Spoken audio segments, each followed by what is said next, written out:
Hello everyone and welcome back to English with Alex and Emma.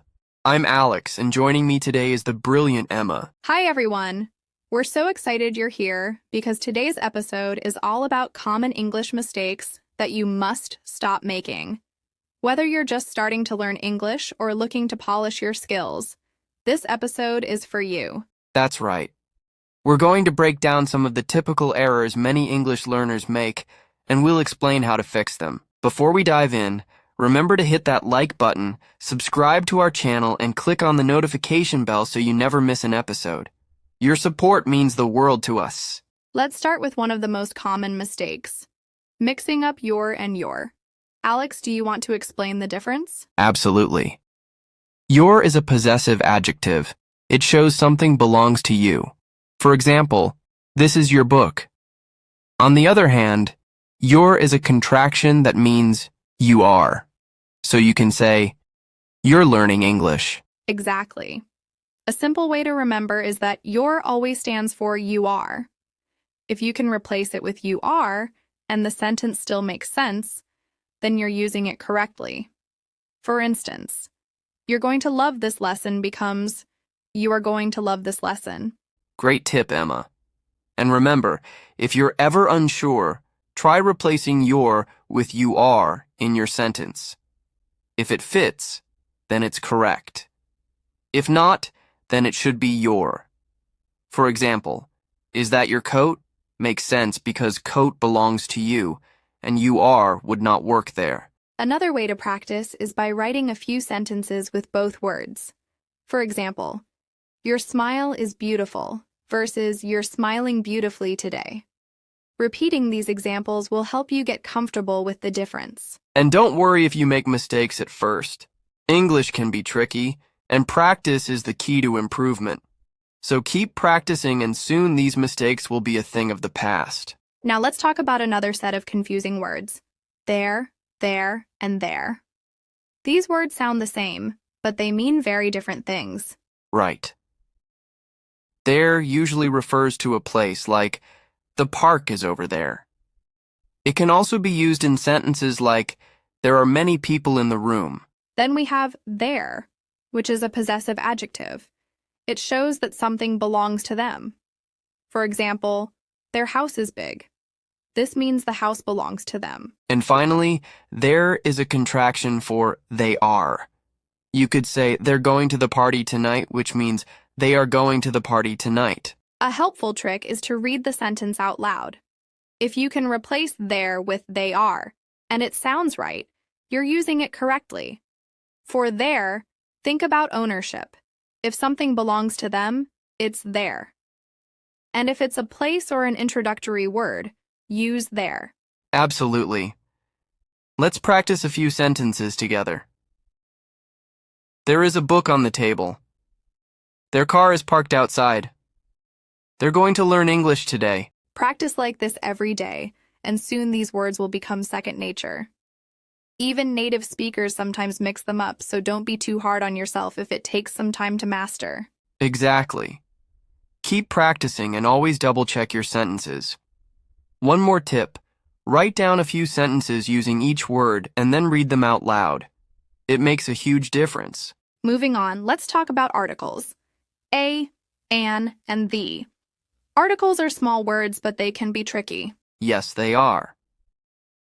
A and an are called indefinite articles, and they are used when you are talking about something for the first time or when it's not specific. A is used before words that begin with a consonant sound, for example, a dog or a car. And an is used before words that start with a vowel sound. For instance, an apple or an elephant. Remember, it's about the sound and not just the letter. Even if a word starts with a vowel letter but sounds like a consonant, you would use a, for example, a university because it starts with a Y sound. Then we have the, which is the definite article. Use the when you're talking about something specific that both the speaker and the listener know about. For example, the book on the table or the park near my house. A simple way to practice is to pick a few objects in your room and try describing them. Say, I see a chair, the chair is blue. This way you can see the difference between introducing something new with a or an, and then referring to it again with the. Great advice, Emma. Also, remember that some nouns don't need an article at all. For example, when talking about things in general like I love music or she enjoys reading, you don't use any articles.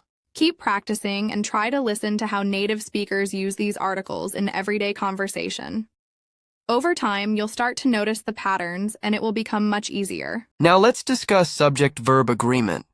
This is an important part of making sure your sentences are clear and correct. Emma, what's one of the common mistakes learners make here? One common mistake is using the wrong verb form with the subject. For example, saying, he go to school instead of he goes to school. With singular subjects like he, she, or it, we need to add an S to the verb in the present simple tense. Exactly. With plural subjects, we don't add the S. For example, they go to school is correct. A good way to remember is, if you can replace the subject with he or she, you probably need the S at the end of the verb. Another example is with the verb to be. For instance, I am, you are, he is, and so on. Each subject has its own correct form of to be. When in doubt, try saying the sentence out loud to see if it sounds right. A quick exercise is to make a list of subjects and then write the correct form of the verb next to each one. For example, I run, he runs, we run, they run. This practice helps you remember the patterns. Also, be careful with irregular verbs. Some verbs do not follow the regular pattern, so it's important to memorize their forms. For example, I go, he goes, or I have, she has. Paying attention to these details will make your English sound much more natural. Keep practicing subject-verb agreement in your writing and speaking, and soon it will become automatic. Remember, small mistakes are part of the learning process. Let's move on to verb tenses. English has many tenses, and it can be confusing, but we'll focus on some basics: past, present, and future. When talking about the present, we often use the simple present tense. For example, I eat breakfast every day. This tense is used for habits, facts, and regular actions. For actions that happened in the past, we use the simple past tense. For example, I ate breakfast yesterday. One common mistake is using the present tense when you mean the past tense. Make sure to check the time markers in your sentences. And when talking about the future, you can use will or going to. For example, I will study tonight or I am going to study tonight. Both ways are correct, but sometimes beginners mix them up. A simple trick is to use will when you are making a promise or a decision at the moment of speaking, and going to when you already have a plan. Another mistake learners make is mixing up the past and present perfect tenses.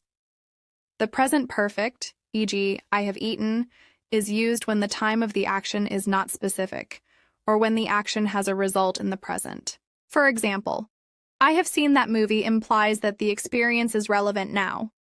On the other hand, the simple past, e.g., I saw that movie, is used when the action is completed in the past. A good way to practice is by writing short paragraphs about your day, using different tenses. For instance, start with what you do every day, then describe something that happened yesterday, and finally share your plans for tomorrow. This exercise can help you feel more confident with verb tenses. Remember, practice makes perfect. If you're ever confused, try to think about the time when the action happens. That will usually help you pick the right tense. Next up, let's discuss prepositions, especially in, on, and at. Prepositions show the relationship between things, like time and place, and they can be a bit tricky for beginners. That's true. For places, use in for enclosed spaces, like in the room or in the city. Use on when referring to surfaces like on the table or on the floor. And use at for specific points like at the bus stop or at the door. For time, in is used for months, years, and long periods, for example, in July or in 2020. On is used for days, like on Monday or on Christmas Day, and at is used for specific times, like at 5 o'clock. A simple way to practice is to look around your environment and describe where things are. For example, the book is on the table. The cat is in the room. I am waiting at the door. Practicing this daily will help you choose the right preposition. Yes, and don't worry if it takes time to get it right. Prepositions can be challenging, but with regular practice and by paying attention to how native speakers use them, you'll start to feel more comfortable. Let's talk a bit about pronunciation and word order. Even if you know the grammar, sometimes the way you say words can change the meaning. One common issue is incorrect word order. In English, the typical word order is subject, verb, object. For example, I, subject, eat, verb, an apple, object. Some learners might say, I an apple eat, which can be confusing. Exactly. When you're forming a sentence, always try to follow that order. It helps your listeners understand your meaning clearly. Also, when you are practicing pronunciation, take your time. Repeat words slowly and listen to native speakers.